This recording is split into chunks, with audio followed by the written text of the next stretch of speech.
Hi, this is Jack Byer, your American Narrowboater. Today we're going to do a vlog on the Erie Canal. Oh, hi. Yes, this is Jack. Gosh, it's a really beautiful day here in Crystal Beach. It's around 80 degrees Fahrenheit and not a breeze, not a cloud.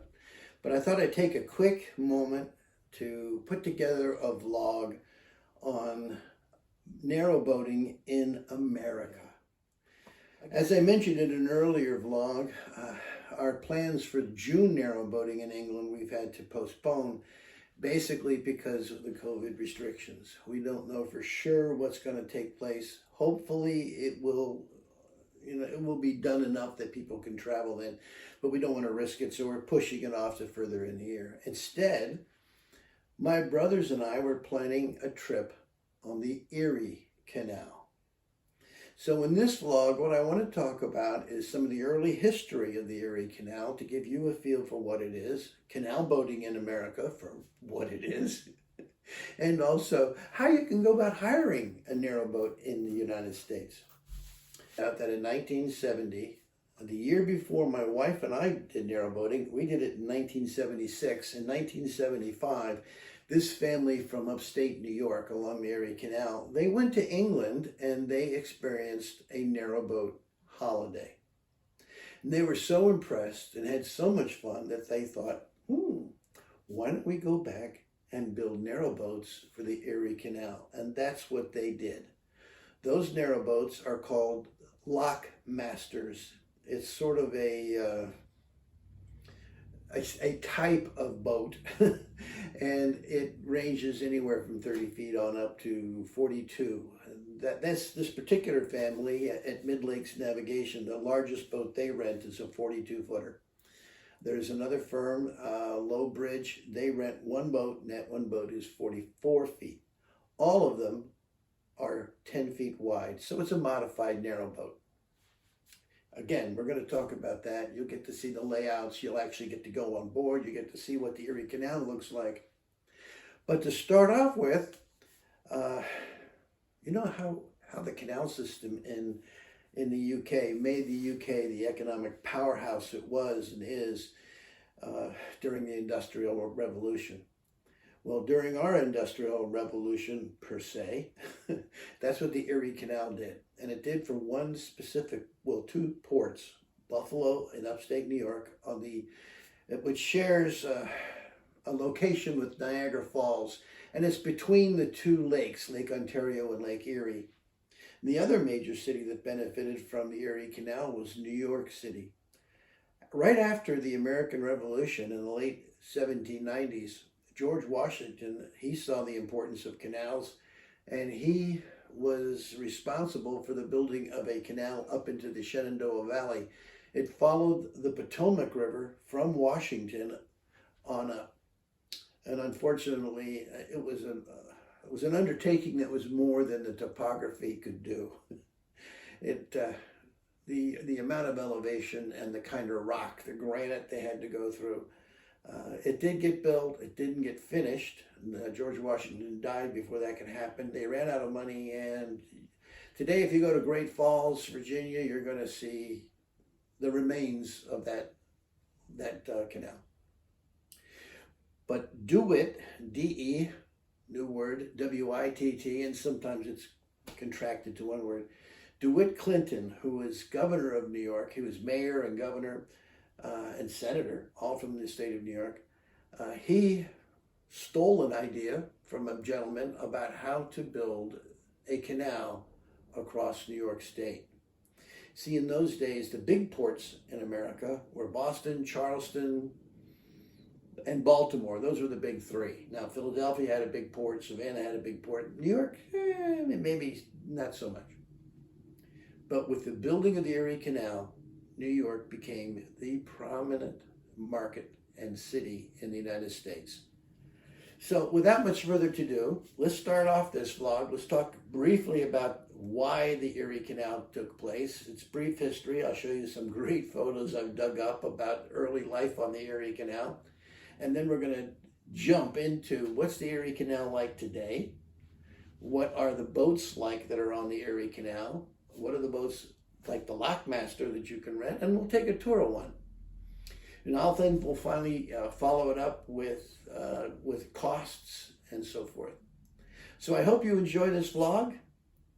Let's get to it. The story of the Erie Canal really starts with the topography of the United States as a whole. Up here we got the Great Lakes, here we have New England, and this is the state of New York, which we'll talk about later.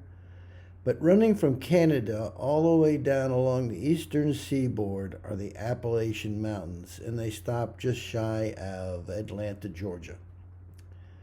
So if you're living after the Revolutionary War, if you're living over here in the late 1700s, early 1800s, how do you get your goods over here to the coast, where the harbors are and where the commerce is? There's no commerce in here. This is just farms and wilderness and huge oak tree forests. So what the farmers did that lived over here is they would have to ship. Here's the Ohio River, here's the Mississippi, here's the Missouri. They would have to ship their goods on what they called keel boats or even just rafts down here to the port of New Orleans. This would take, months. And when they got there, they would sell their logs in the raft, and then they'd have to do overland back to their farm. Now, if you're growing a product like corn or wheat or a grain crop, sometimes that trip down the river took a little too long. And by the time you got down to New Orleans, all you had was a rotten crop. But what I'm trying to show you is we had a pressing need in the early 1800s to get goods and merchandise from this area of the U.S. over here to the East Coast. And the Appalachian Mountains, they really formed a very formidable barrier. If you had corn, coal, iron ore, anything from this side, trying to get it across, you only had a few places you could do it. But over here, up in New York State, we have the Hudson River coming down this way, and this way we've got the Mohawk River. Here on this map, you can see a close-up of the proposed route. And again, that was very fortunate that the Mohawk River was a way that cut through the Appalachian Mountains. This river down here is the Hudson River, and it flows directly into New York. Later on, they would build a canal that ran from the Erie Canal up to Lake Champlain, and that would allow shipment of goods from Canada down through the lake, down through the canal, into the Hudson River. But that's for another story. What we're going to do today is concentrate on the route of the Erie Canal. Here's a close-up of the Erie Canal as it runs from Albany and Troy all the way over to Buffalo. Here's a shot of DeWitt Clinton, the man who built the canal. Clinton put together a group of engineers. At that time, there were no formal engineers or even surveyors. Two judges who had dealt with surveying issues in terms of border disputes, they actually did the surveying for the Erie Canal. And when it came to engineers, one gentleman, he volunteered on his own dime to travel to Great Britain and talk to the engineers in England about how to build canals. So the birthplace of the Erie Canal is really in the UK. The canal they came up with was 363 miles long. It was 4 feet deep and 40 feet wide. It had 83 locks. All of the locks were 90 feet long. The fall was almost 600 feet from Buffalo down to the Hudson River. The canal was so successful that in 1835, only 10 years after it was built, they decided to enlarge it. And from 1835 to 1862, they changed all of the locks around, And they made the canal 7 feet wide. 70 feet wide, and 7 feet deep. And about 1862, they decided that wasn't big enough, so they did the final Erie Canal. It's anywhere from 12 to 23 feet deep, 120 feet wide, and the locks are 310 feet long, and there's 57 of them.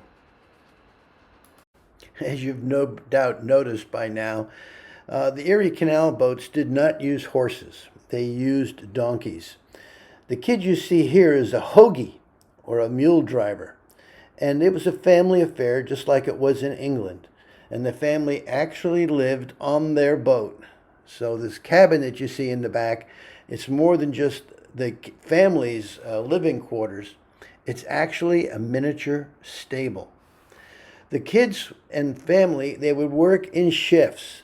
They would walk along the canal for 6 hours and then 6 hours off. Then they would switch the team and go for another 6. They did this around the clock, 7/24, so that in 4 days they could traverse the entire length of the Erie Canal. And that's like, 80 miles in 1 day. That's fantastic time.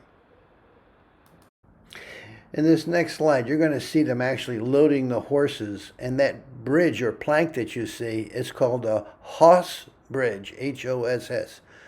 And they're trying to convince that mule there to actually get down into the stable.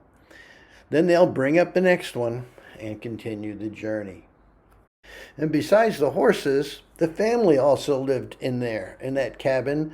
And here you see them being homeschooled. They just used magazines that they picked up to learn how to read. Now, besides canal boats and working boats, there were also packets. Those were pulled by horses. They had the right of way. There was an 8-mile-per-hour speed limit, and it was frequently passed over. It went speeding by even faster, and they had to pay a $10 fine if they were caught. Notice the passengers are all caught up on the roof of the boat. That's where they preferred to be. And that's why the song Erie Canal has the line, "Low bridge coming to a town." The passengers had better duck, because if they didn't, they got pushed into the drink. Well, things certainly have changed. In this next clip, you'll see a fast forward of a lockmaster boat going through a typical lock today. This is representative of all the locks on the Erie Canal. They are all single chamber, they're all mechanical, they're all run by a lock keeper.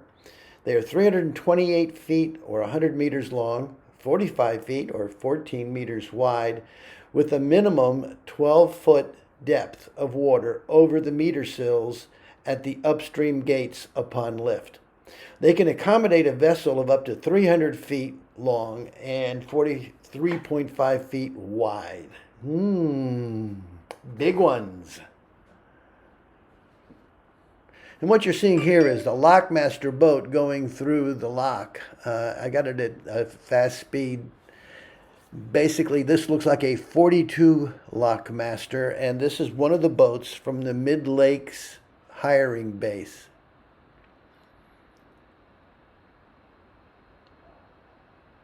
Down here, Lockmaster 42. You can look it up. Basically, they're 42 feet length. There's a Lockmaster of 34. I think they go down into the 20s, but the most popular one is the 42. They're all 10 feet wide, which is just basically a little less than a wide beam. They sleep 6 people if you put 2 people on the dinette, but there are 2 cabin staterooms. And they're pretty well laid out. And so let me show you what that layout looks like. As you come in from the stern, you've got the first bedroom. And over here, you've got your own commode and your own sink. Second bedroom, they have a sink and a hatch opening. But then there's the main bathroom, and it's got a toilet and a shower. Over here is the oven stove. The stovetop has 3 burners. I think you call them hobs. And the dinette settee, that breaks down to a bed if you wish it. It's got a fridge. They run on 110 volt, and while the boat's running, it's producing its own power. It doesn't have any solar panels. Basically, in the well deck, there is a cratch cover, and it's very comfortable, as you'll see when I show you the video of the boat. Here's the boat that we've hired. It's called the Sunflower. It's a one-off, 44-foot long, but the same general layout that you've already seen. This is the family that owns Mid Lakes. They're the ones that went to England, had a great vacation, and decided to build modified narrowboats on the Erie Canal. All of the boats are diesel, diesel's included. They all have big water tanks, and they all have shorelines. And most of the places you stop at night in the towns and villages along the way, they have free moorings with free power. There are a few places where they do charge for the electric hookups, and those are like $17 for the night. Not a big deal. The boats do come with air conditioning, as you can see on the top there, and they come with 4 bicycles. Okay, let's go down into there. Let's check it out. Okay, I've got this on rabbit speed. So we're going down. There's the first bedroom on the left, and we're going to turn here to the right for a second, and you'll be able to see the bathroom. This is all knotty pine. It's tongue and groove pine wood, solid wood. To the left, or to the right here, where that door is, that's a bathroom. All that's in there is the commode. There's a place to hang your coats, a little closet. Here's the second bedroom. Forgive the mess. On your right-hand side, you have a full bath here. I'm sorry, you have a half bath here, excuse me, just a sink. This is a hatch cover. That comes off so that while you're in the lock, you can hold on to the rope and keep the boat to the side. And you need gloves for that too. Wet weather gear, storage. If it was me, that'd be in the back of the boat. This is the full bathroom. There's a full shower and a toilet. And then here is the kitchen with the dinette, full sink, a little bread left over from a local store. That's the stove and what you would call the hob. Let's see. Let's look to the front here. Yeah. Okay. Here's the well deck, and what you see to the right is the dinette that converts into a double berth. And in front of it, right there, that's the recharging station where you've got 110 power to charge your laptops and your phones. Going out into the well deck, you can see it's a full cratch cover all the way around with glassine doorways. And then here's the shot of the cabin. Okay, that should show you pretty much what the boats look like inside and out.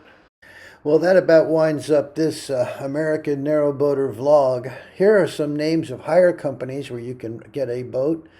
And the bottom one there is the equivalent of their CRT. This is an organization that actually, it's like a chamber of commerce. You get all the information you want about Erie Canal at that last organization. Typically a week on an Erie Canal boat is about $4,000. It isn't cheap, folks. Low Bridge offers the least amount, and that's like $2,700, $2,800 a week. If you see anything else you want to know, just leave the comments below. Please like, subscribe, and if you want to wait for the next adventure of the American Narrowboater, click the bell icon. Again, any questions at all about the Erie Canal, just leave them in the comments. Thanks. Have a great day.